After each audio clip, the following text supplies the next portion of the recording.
Okay. Now, so this is what you get to see in your globulins के अंदर आपको इतना याद रखना है.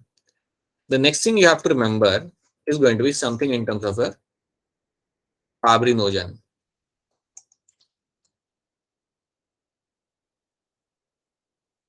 The next thing you have to know is going to be something in terms of your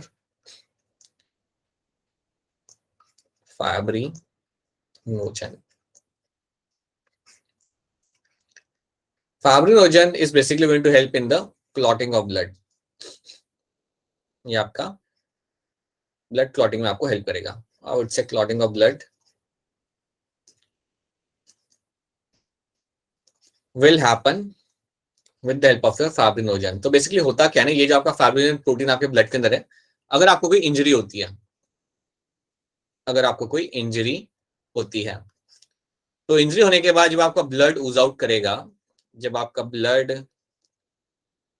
Uz out करता है, तो उसको आपको जाके रोकना होता है. उस ब्लड को आपको जाके उसे बाहर निकलने से आपको रोकना होता है, और वो काम आपका करता है आपके यहाँ पे fibrinogen. So fibrin what will happen after some time that bleeding has to be stopped. So bleeding needs to be stopped,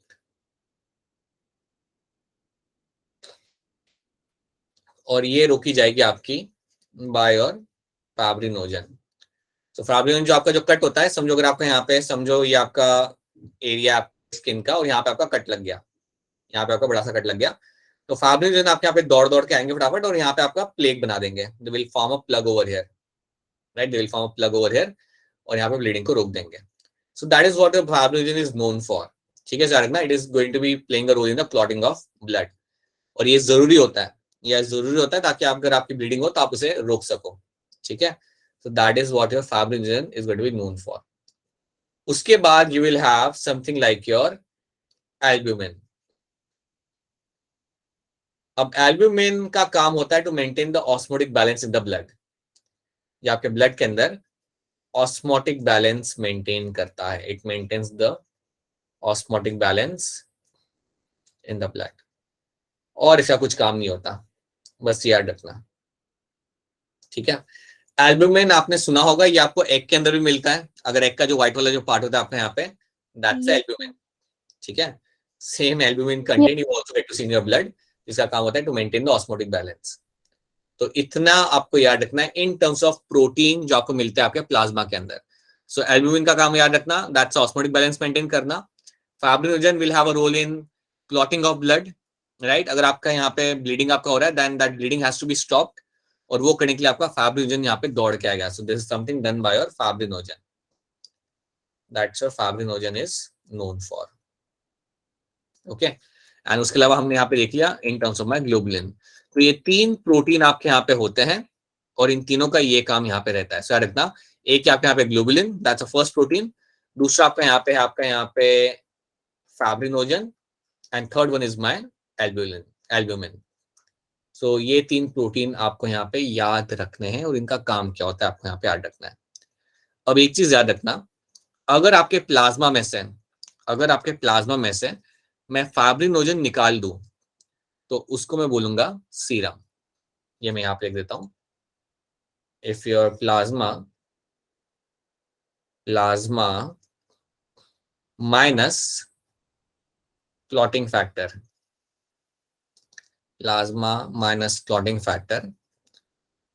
clotting factor मतलब आपका फाइब्रिनोजन. अगर मैं प्लाज्मा ऐसे क्लॉटिंग फैक्टर को अगर मैं निकाल लेता हूं, then you are going to call that fluid as a serum. So now this will be called as your serum. ये याद रखना, अगर मैं प्लाज्मा में से मेरा फाइब्रिनोजन को अगर मैं निकाल दूंगा ना, then this liquid will be called as my serum. क्या ये वाली चीज आपको यहाँ पे समझ आ रही है? Is this part clear to all of you? Yes, sir. Yes, sir. Right. So this is something you have to know कि सीरम क्या होता है. कई बार क्वेश्चन आएगा आपको कि सीरम होता क्या है. सीरम याद रखना, serum means plasma without clotting factor, और plasma without your fibrinogen is going to be called as your serum. ठीक है, जब आप आगे जाके डिटेल में ही सारी स्टडीज करोगे during your graduation, then you will realise कि इसे कैसे हम सेपरेट करते हैं, how you separate serum, how you separate plasma from RBC. You will study all those things, right. तो ये हमने देख लिया यहाँ पे हमारे 3 protein, fibrinogen, albumin and globulin. So these are the 3 essential proteins आपको मिलेंगे आपके प्लाज्मा के अंदर. After this, so let's have a general view about the blood. अभी हमें क्या देखना है, अभी हमें समझने हमारे formed elements. We have to see them. So let's see over here few things.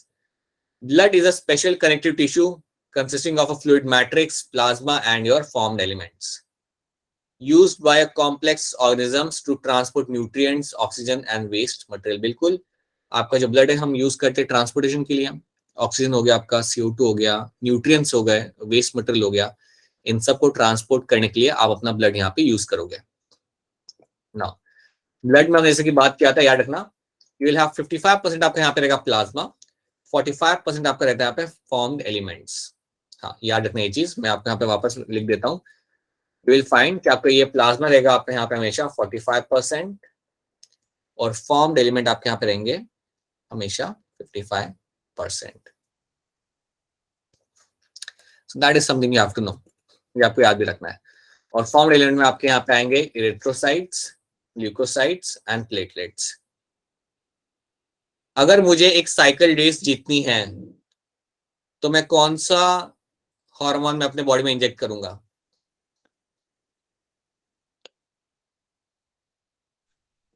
एकदम से सब लोग सोचते हैं कहां से.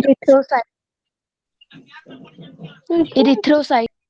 वो तो सेल हो गया. मैं कह रहा हूँ हार्मोन, कौन सा हार्मोन अपने बॉडी में डालूंगा अगर मुझे साइकिल रेस जीतनी है, बड़ी लंबी साइकिल रेस, और मुझे उसे जीतना है और मुझे ड्रग यूज करना है, तो मैं क्या यूज करूंगा? इरिथ्रोपोइटिन. हाँ, राइट, इरिथ्रोपोइटिन. राइट, इरिथ्रोपोइटिन में यूज करूंगा अगर मुझे एक साइकिल रेस, अगर मुझे एक लंबा मैराथन जीतना है तो मैं इसे यूज करूंगा. क्योंकि अगर मैं इसे यूज करता हूं तो मुझे क्या मिलेगा इसको यूज करने से? इसको यूज करके हमें आरबीसी मिलेंगे. यस, मेरा आरबीसी का काउंट मेरा बढ़ेगा मेरे बॉडी के अंदर, and that's what I want, ताकि मेरी बॉडी ज्यादा ऑक्सीजन सप्लाई कर सके मेरे टिश्यूज को, मसल्स को, और मैं पेडल मार सकूं. राइट. और ये इरिथ्रोपोइटिन नेचुरली आपकी बॉडी में कहां पे बनता है? Sir comes from kidney, bone marrow. Sorry, bone marrow. वो मेरे नहीं, कहीं और से आता है. Sir kidney. सर किडनी से आना है, किडनी से नेचुरली आएगा इरिथ्रोपोइटिन. और जाके फिर उसने बोलना है बोन मैरो को, गुड इवनिंग लेखराज, और फिर उसने जाके आपके बोलना है बोन मैरो को कि बनाओ आरबीसी. ठीक है. ऑलराइट, सो अभी हमें क्या करना है, अभी हमें समझना है about the erythrocytes, that's RBC, leucocyte, WBC और प्लेटलेट्स को हम यहाँ पे थोड़ा सा समझेंगे, उन्हें हम यहाँ पे देखेंगे कि इनमें आपको क्या देखने के लिए मिलता है and what are there essentials over here. So ये हम यहाँ पे आप समझते हैं. चलिए let's start with the RBC. RBC जब हम लोग बात करें, that commonly called as erythrocytes are been commonly called as your RBC. ठीक है. रेड कलर होता है because of the haemoglobin. Number रहेगा around 5 to 5.5 million per cubic millimetre, right, in the adult human. याद रखना, फीमेल्स में ये number आपका रहता है अराउंड 4.5 जितना रहता है, एक मेल के अराउंड 5 to 5.5 जितना आपको ये मिल जाएगा. ठीक है. नाउ बोन मैरो के अंदर आपके बनते हैं RBC, right, that will be biconcave, nucleus आपका यहाँ पे एब्सेंट रहेगा. Now let me tell you one thing over here. आपका जो आरबीसी फॉर्मेशन होता है, आरबीसी फॉर्मेशन यहाँ पे लिखा हुआ है बोन मैरो के अंदर होता है, पर अब कुछ चीजें जो मैं आपको बताऊंगा आपको याद रखनी है. फीटल स्टेज पे आपका सबसे पहले आरबीसी फॉर्मेशन आपका होगा इन द यॉर्क सैक के अंदर आपका आरबीसी फॉर्मेशन आपका होता है. सो आरबीसी फॉर्मेशन सबसे पहले आपका होगा यॉर्क सैक के अंदर. मतलब सबसे पहले जो काम होता है ना आरबीसी फॉर्मेशन, वो ये करेगा yolk sac. That's one thing. बाद में फिर क्या होता है, जैसे आपका फीटस ग्रो करता है या बढ़ता है, बनता है, डेवलप करता है, तो आपका बनता है लिवर. तो सेकेंड टाइम जो आपका आरबीसी फॉर्मेशन होगा, या जो नेक्स्ट आपका जो ऑर्गन होगा जो आरबीसी फॉर्मेशन करता है फीटल स्टेज पे, दैट इज माय लिवर. तो पहले आपका कर रहा है yolk sac, then you will find liver will do that. And जब आपका इन्फेंट का बर्थ होता है, जब आप बॉर्न हो जाते हो, देन वो टाइम से यू विल फाइंड कि बोन मैरो ये काम टेक ओवर कर लेता है. Then you will have bone marrow will take over the job of RBC formation. So this is something also you have to know. सिर्फ इस chapter के लिए नहीं, आगे भी कई सारे चैप्टर इसके बेसिस पे आपको मिलेंगे, तो उसके कॉन्टेक्स्ट में कि जब फीटल स्टेज पे आप होते हो तब तो बोन मैरो बोन ही नहीं होती, बोन मैरो कहां से होगा, तो वो टाइम पे यॉर्क सैक जो होता है वो आपका आरबीसी बनाता है। फिर आपका जो लिवर होता है बाद में ही liver takes over the role of RBC formation in the foetus, and then जब आपका फीटस जब लाइक डेवलप कर जाता है एक बढ़िया न्यूली बॉर्न चाइल्ड के अंदर, when the birth is taking place, so at that point of time now you will find कि bone marrow will take up the role. Bone marrow बोलेगा कि अब आरबीसी मैंने बनाना है, तो ये आपको यहाँ पे याद रखना है। यॉर्क सैक अगर आपको मालूम ना हो ना, तो एटलीस्ट यॉर्क टर्म तो आपने सुना ही होगा, यॉर्क टर्म तो आपने सुना होगा। ये कहाँ मिलता है यॉर्क टर्म आपको? भगवान बताओ यहाँ पे यॉर्क टर्म कहाँ देखा है तुमने? ये where do get to see this term? Sir egg का येलो पार्ट। बिल्कुल सही, इतना क्यों सोच रहे हो आप लोग? It is something going to be yellow part of your egg ना, that's a yellow part of your egg, that is going to be something your yolk is known for. Yolk आपका वो होता है, यॉर्क आपका होता है egg, yellow part आपके egg का। अब आपका जो एग होता है, जो आपका एक हैन देती है, उसके अंदर यॉर्क का काम होता है। काम क्या होता है अगर देखा जाए तो, it is going to nourish the developing embryo. वो जो एम्ब्रियो होता है एग के अंदर, उसे नरिश करने के लिए उसका वो काम करेगा, उसे वो फीड करेगा। बट ह्यूमन के अंदर यॉर्क सैक कोई काम का होता नहीं है, क्योंकि ह्यूमन के अंदर क्या होता है, आपका जो भी नरिशमेंट आ रहा होता है वो आ रहा होता है मदर के साइड से। तो आपको यहाँ पे यॉर्क सैक होता जरूर है आपके पास, बट वो उसका कोई काम नहीं होता। आई वुड से मतलब उसका नरिशमेंट में कोई काम नहीं होता। हाँ, ये काम होता है कि वो आरबीसी फॉर्मेशन करता है, बट उसका नरिशमेंट के अंदर कोई काम यहाँ पे नहीं होगा। You will find that yolk sac in human beings will have a role of RBC formation, but will not have a role in terms of nourishment provide करने का, कोई रोल नहीं होता, क्योंकि नरिशमेंट आपको डायरेक्टली आपके मदर के side से आपको मिल जाए। ठीक है, तो प्लीज ये चीज याद रखना। Yes, sir. So now that is something you have to know. Life span आपका यहाँ पे रहेगा अराउंड 120 डेज का। Okay, wrecked in the spleen, so that means spleen को कहा जाता है as a graveyard of RBC. तो आरबीसी की कई सारे आरबीसी की डेथ आपकी होती है स्प्लीन के अंदर, राइट? तो याद रखना, spleen is known as a graveyard of RBC. A large amount of RBC come in the spleen and they die. Okay, so याद रखना, spleen is a graveyard of your RBC. The primary function of RBC is the mostly abundant available in the cell. It's mostly abundant cell in the blood. और इसका काम होता है transport का, transport of respiratory gases. ये इसका main काम होता है, याद रखना। The main role of RBC is going to be transport of your respiratory gases. मतलब हम बात करें यहाँ पे O2 और CO2 की, O2 एंड CO2।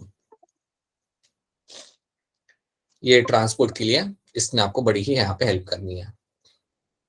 ठीक है, अब मैं यहाँ पे आपको कुछ यहाँ पे टर्म लिखूंगा और वो टर्म आप खुद ही समझ जाओगे। There is a term known as my erythropoiesis. So erythropoiesis means formation of your RBC. Erythropoiesis का मतलब होता है आपके यहाँ पे formation of your RBC. That means your formation of RBC. और ये आप जानते हो, ये आपका होगा from the bone marrow under the influence of a hormone erythropoietin. ठीक है, एक और आपका टर्म होता है आपके यहाँ पे हिमोपोइसिस। हिमोपोइसिस, हिमोपोइसिस अगर आपको टर्म दिखे that means formation of your blood. Haemopoiesis अगर आपको टर्म दिखे देन याद रखना that means your formation of your blood. ये आपका होगा फॉर्मेशन ऑफ ब्लड। ठीक है, जो भी आपका ब्लड फॉर्मेशन आपका हो रहा है वो आपका बोन मैरो से ही हो रहा है। जब आप स्पेसिफिकली आरबीसी बना रहे हो देन उसे हम बोलते हैं हमारे यहाँ पे as a erythropoiesis, right? Then एक और टर्म मैं यहाँ पे आपको बताना चाहूंगा, समथिंग एज मैं anaemia. Loss of RBC from the blood, loss of RBC from blood, that is my anaemia. अगर ये होता है then it's a matter of concern. ठीक है, याद रखना, अगर एनीमिक कंडीशन अगर आपकी आती है दैट मींस या फिर आरबीसी की आपकी डेथ हो रही है या फिर किसी रीजन से आपको कोई इंजरी हुई जिससे आपके आरबीसी का काउंट कम हो गया है। अगर कुछ भी होता है then that is something which has to be dealt with. ऐसे टाइम पे आपको ब्लड चढ़ाना पड़ता है। ठीक है, सो एनीवे याद रखना that is nothing but loss of RBC from the blood, right? Then you have something known as haemoglobin, जिसको आप जानते हो क्या होता है ये। अब हीमोग्लोबिन में आपने याद रखना है, देन इसके दो पार्ट्स आपके होते हैं। एक आपका होता है हिम वाला पार्ट। हिम वाला पार्ट जो आपका होता है, it is a non protein part. ये आप करेगा यहाँ पे non protein part. And globulin part is your, globin part जो आपका यहाँ पे होता है, ये आपका होता है प्रोटीन वाला part. This is the protein part. और इसमें भी याद रखना, जो हिम वाला पार्ट होगा ना, इसकी वजह से आपका रेड कलर आता है। जो हिम वाला जो यहाँ पे पार्ट होगा, this will be the reason because of that you get a red colour. So that is one thing you have to know. फिलहाल इतना रखो, अब इसके स्ट्रक्चर को हम थोड़ा और डिटेल में बाद में देखेंगे, बट इतना रखना that haemoglobin will have two part, haem and globin part, and the him part is the one which will give you the red color. Globin part is a protein part and him part is a non-protein part.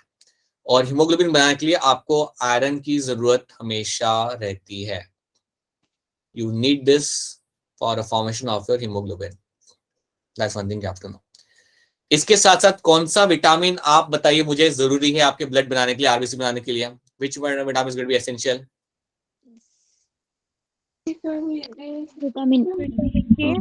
Vitamin A B12, vitamin B12। याद करो, हमने ये पढ़ा था आपके digestion वाले chapter के अंदर, right? Yes sir, I Yes. Think right? Vitamin B12 is something going to be very important. Okay, so ये आपको कुछ चीजें चाहिए ताकि आपके बॉडी में आरबीसी आपका अच्छे अमाउंट आपका बनता रहे। जब तक अच्छे अमाउंट में बन रहा है, then you have a healthy happy life. ठीक है, so these are the things, few things you have to know in terms of RBC. आपको इतनी चीजें यहाँ पे याद रखनी है। याद रखना, आपके यहाँ पे क्या है, transport of your gases, that means your O2 CO2 आपके यहाँ पे ट्रांसपोर्ट किया जाएगा by your RBC. Yes So sir, that is something you have to very clearly remember. Now, we'll jump onto your WBCs now. अब WBC में jump करने के पहले आपको मैं कुछ चीज बता दूंगा जो आपके लिए बड़ी इंपॉर्टेंट है। जब भी आप बात करते हो आपके WBCs की, दैट मींस योर ल्यूकोसाइट्स, इसको आपने दो पार्ट्स में पहले डिवाइड करना है। ल्यूकोसाइट्स या WBC को आप दो पार्ट्स में आप डिवाइड करोगे। You will divide them into two categories. One is my ग्रैन्युलोसाइट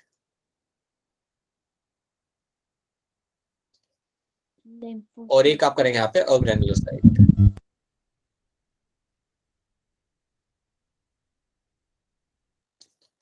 तो पहले आपने इन्हें दो पार्ट्स में आपको यहाँ पे डिवाइड करना है। अग्रैन्युलोसाइट्स में होता क्या है कि आपके यहाँ पे जो WBCs होते हैं इसके अंदर, उनके अंदर आपको साइटोप्लाज्म में ग्रैन्युल्स नहीं दिखते हैं। तो मैं आपको यहाँ पे बताता हूँ कि फॉर एग्जांपल अगर मैं यहाँ पे एक ग्रैन्युलोसाइट अगर मैं यहाँ पे आपको बना के दिखाता हूँ, सो व्हाट विल हैपन, अगर समझो आपका ये एक WBC यहाँ पे है, तो इसके साइटोप्लाज्म के अंदर आपको कुछ ग्रैन्युल्स आपको दिख जाएंगे। You will get to see some granules over here. कुछ ग्रैन्युल्स आपको ऐसे साइटोप्लाज्मिक ग्रैन्युल्स आपको दिख जाते हैं इन द ग्रैन्युलोसाइट्स के अंदर। ठीक है, अग्रैन्युलोसाइट में ऐसी कोई कहानी नहीं होती। अग्रैन्युलोसाइट्स को अगर तुम देखोगे यहाँ पे, so they will have no such granules, so that's why you call them as a granulocyte. Granulocyte में आपको ये साइटोप्लाज्मिक ग्रैन्युल्स आपको दिख जाएंगे। You will get to see such cytoplasmic granules, ये आपको दिख जाएंगे। अब एक चीज याद रखना, जब हम बात करते हैं हमारे आरबीसी की ना, तो ये तो आपका होता है बायकॉन्केव शेप। यहाँ पे हमने लिखा हुआ है यहाँ पे कि आपका होता है बायकॉन्केव शेप होता है और न्यूक्लियस इसके अंदर नहीं होता। प्लीज याद रखना, it is going to be enucleated. ये भूलना मत कभी भी, ऐसे सिंपल चीजें आपने भूलनी नहीं है। दे won't have a nucleus in them, right? But जब हम बात करते हैं WBC की, तो न्यूक्लियस तो इसमें होगा ही होगा। उसके अलावा they don't have a well defined shape. They can be oval at times और they can have a irregular shape, और they can have a irregular shape. तो या फिर इनके अंदर आपको मिलेगा ओवल शेप, या फिर इनके अंदर मिलेगा आपको लाइक काफी रेगुलर आपको शेप यहाँ पे देखने के लिए आपको मिल जाएगा। तो आपको याद रखना है कि जब भी आप बात करते हो ल्यूकोसाइट्स की, so they won't have a well defined shape. काफी रेगुलर शेप होता है एंड कई बार इनका ओवल शेप आपको मिल जाएगा, राइट? और इनको आप दो कैटेगरी में आप डिवाइड करते हो, ग्रैन्युलोसाइट्स और अग्रैन्युलोसाइट्स के अंदर। अब ग्रैन्युलोसाइट्स के अंदर आपको तीन नाम यहाँ पे याद रखने हैं। यू विल हैव न्यूट्रोफिल्स, एक ये नाम आपको याद रखना है। Then you will have your basophils, and then you have your eosinophils. तो ये तीन टाइप के सेल्स आपके आएंगे इन योर ग्रैन्युलोसाइट्स के अंदर, eosinophils, basophils and your neutrophils. On the other hand अगर मैं बात करता हूं मेरे अग्रेनुलोसाइट्स की, तो यहाँ पे मुझे दो नाम यहाँ पे याद रखने पड़ेंगे। एक यहाँ पे आपका होगा मोनोसाइट्स और एक नाम यहाँ पे आपका होगा लिम्फोसाइट्स।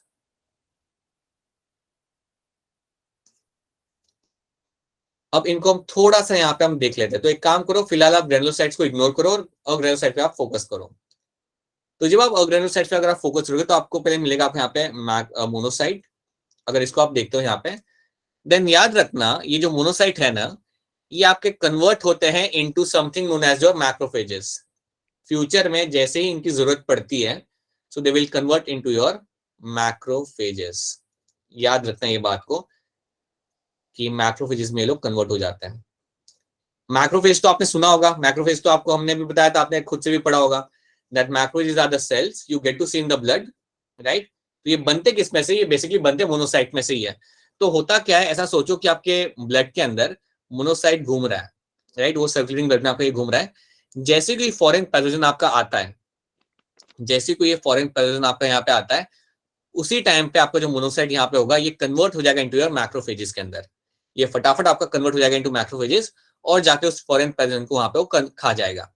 तो याद रखना मोनोसाइट ही बनाते हैं आपका मैक्रोफेजेस को। So they are only the one which will convert into macrophages as per the requirement. इतनी चीज आपको यहाँ पे याद रखनी है। अब आप मुझे बताओ, क्या आपको याद है कि मैक्रोफेजेस अपना खाना कैसे खाया करते थे? How the macrophages used to eat their food? बताइए। How the Via your phagocytosis. Yes. Via your phagocytosis.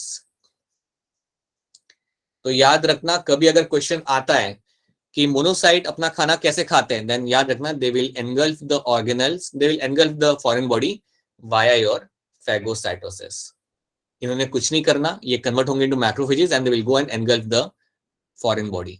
तो ये चीज आपको यहाँ पे याद रखनी है। This is one thing you have to know in terms of the monocytes, कि monocytes carry out phagocytosis. They will convert to macrophages and they will carry out the phagocytosis. That's one thing.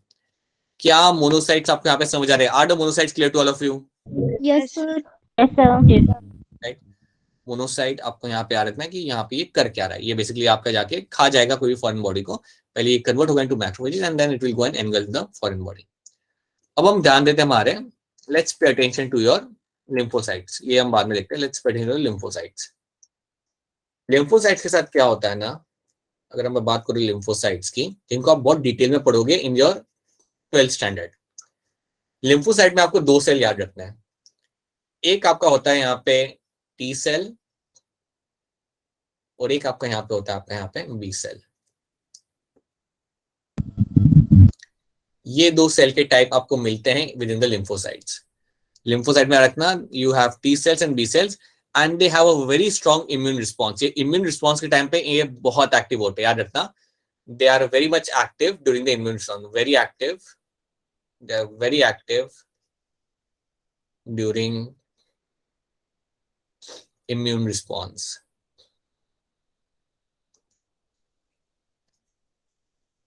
अगर आपको याद हो तो मैंने आपको बताया था पिछले क्लास के अंदर ही, जब हम ब्रीदिंग वाला चैप्टर पढ़ रहे थे, कि आपको टाइफाइड, आपको निमोनिया, ट्यूबरकुलोसिस लाइफ में सिर्फ एक बार होगा, लेकिन आपको ये जो आपका होता है कॉमन कोल्ड आपको मल्टीपल टाइम्स होता है। अगर आपको याद हो तो ये मैंने आपको बताया था कि कुछ कंडीशंस आपको लाइफ में एक ही बार होती है और कुछ कंडीशन जैसे कि आपका कॉमन कोल्ड आपको गई आपको मल्टीपल टाइम्स होता है।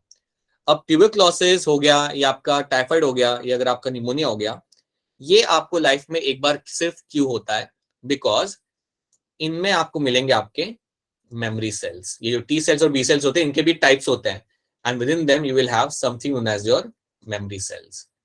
और ये जो मेमोरी सेल्स होते हैं ये याद कर लेते हैं, ये याद कर लेंगे उस पैथोजन को जो आपकी बॉडी में आया था और आपको डैमेज किया था, जिसने आपको बीमार किया था, उसे मेमोरी सेल्स यहाँ पे मेमोराइज कर लेंगे। और एक बार उन्होंने इसे मेमोराइज कर लिया उस पैथोजन को, देन काफी सालों के बाद सेम पैथोजन अगर आपकी बॉडी में आ रहा है देन उसे वो लोग न्यूट्रलाइज कर देते हैं। यही सेल्स होते बेटा, यही वो टी एंड बी सेल्स होते हैं जो दौड़ के आते हैं and they will neutralize that pathogen which has entered inside the body even after 5-6 years। तो याद रखना आपकी जो बॉडी चीजों को याद रख, आपका जो इम्यून सिस्टम जो चीजों को याद रख पाता है, आपका जो इम्यून सिस्टम जो आपका है वो जो चीजों को याद रख पाता है, वो इन सेल्स की वजह से ही रख पाता है, because T and B cells के कुछ टाइप्स होते हैं और उनमें आपको मिलते हैं memory cells, and these memory cells will play important role in memorizing the pathogen. They will play a role in your memorizing the pathogen.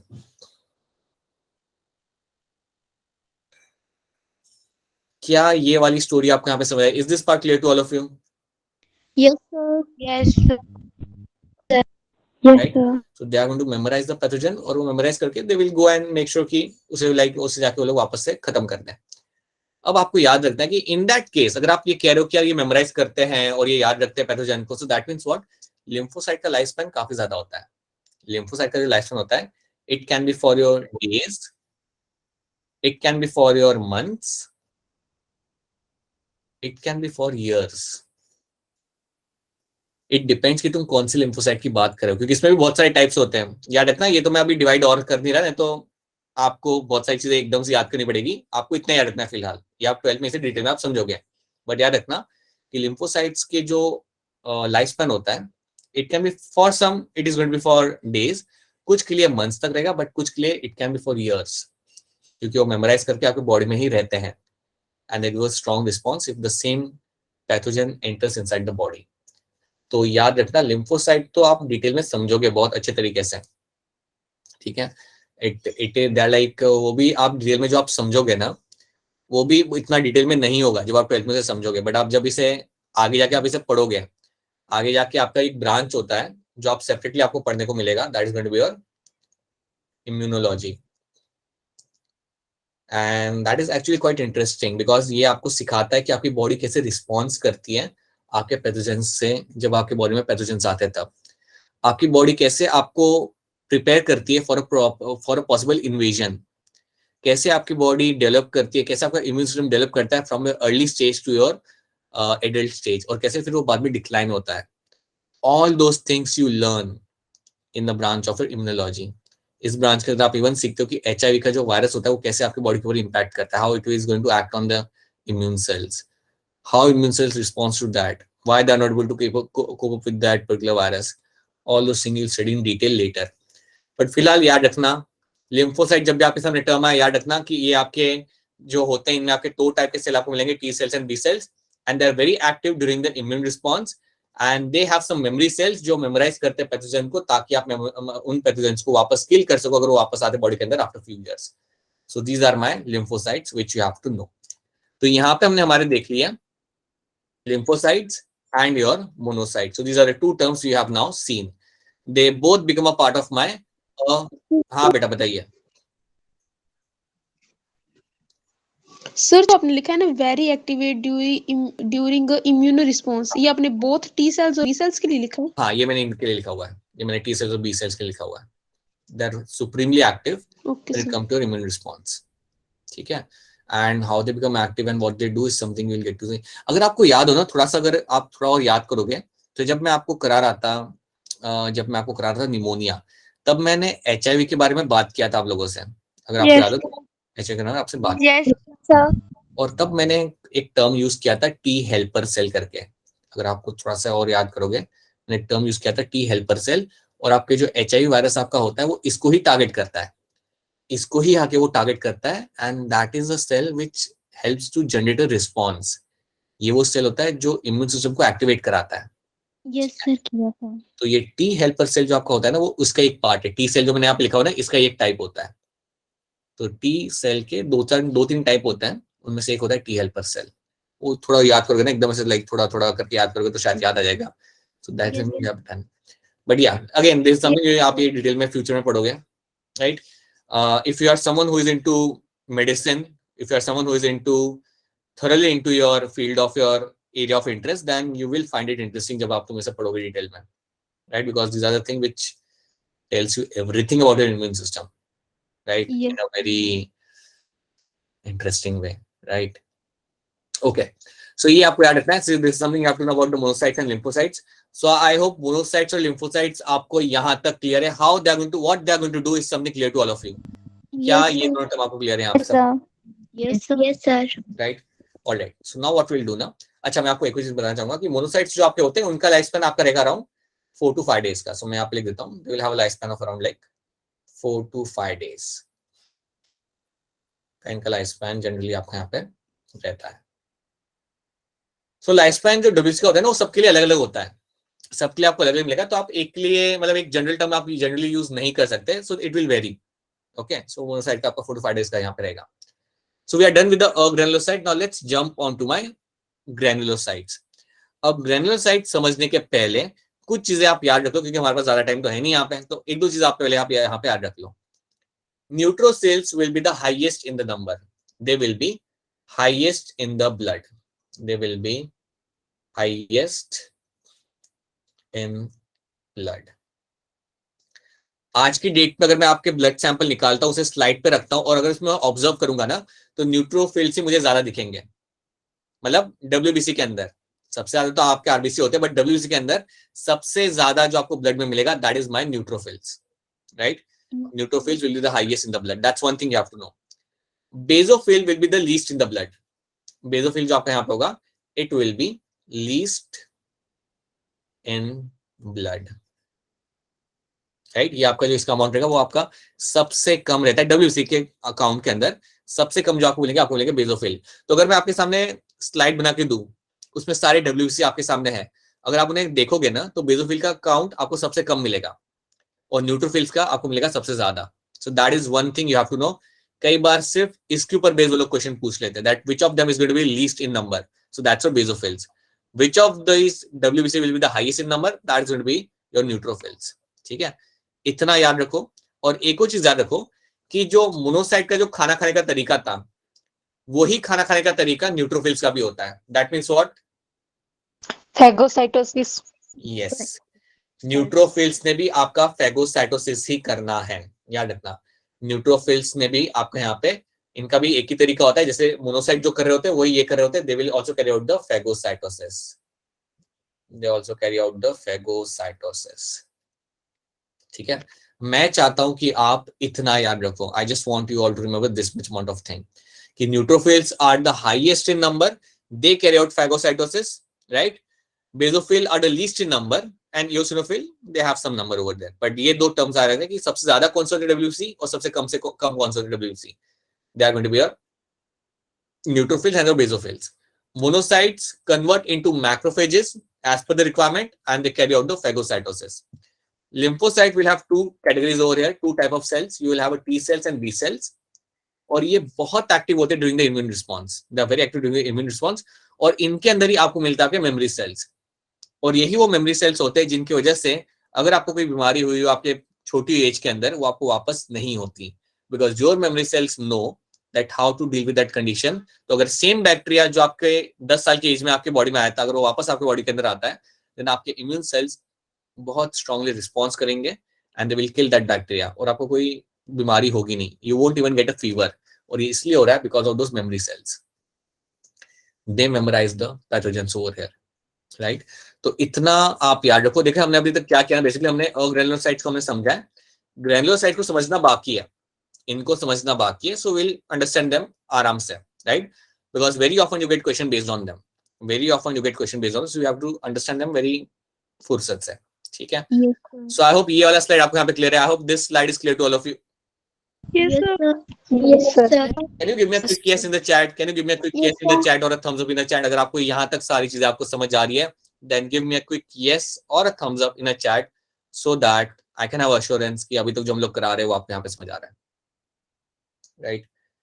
So please give me a quick thumbs up in the chat. All right. और in case अगर इनमें से कोई चीजें जो आपको समझ नहीं आई, then please interrupt करके पूछ लो कि सर ये वाला पार्ट मुझे समझ नहीं आया, आप प्लीज मुझे एक्सप्लेन कर दो. ठीक है, अच्छा, one more thing I want to tell you all of you. देखो, I wrap up the class at exactly 9. अगर आप देखोगे कभी तो आई मेक श्योर कि 9, 9:1, 9:2 तक आपका क्लास यहाँ पे रैप अप हो जाता है. प्लीज आप अपने एंड से क्लास को टाइम पे सही टाइम पे आप ज्वाइन कर लिया करो. Please don't drag it to 8:15, 8:20, 8:10. Try to make it happen till 8:07 तक आप ज्वाइन कर लिया करो. ठीक है, we get roughly 45-50 minutes and we have to make those count. Yes, Right. sir. All right, if you have any question, please go ahead and ask your questions. अगर आपके पास कोई question है, please go ahead and ask your questions. In case if you don't have any questions right now, फिलहाल, then yes, we can wrap this up and we'll catch you again on कल वापस से the same content. Excuse me, हाँ जी बेटा बताइए.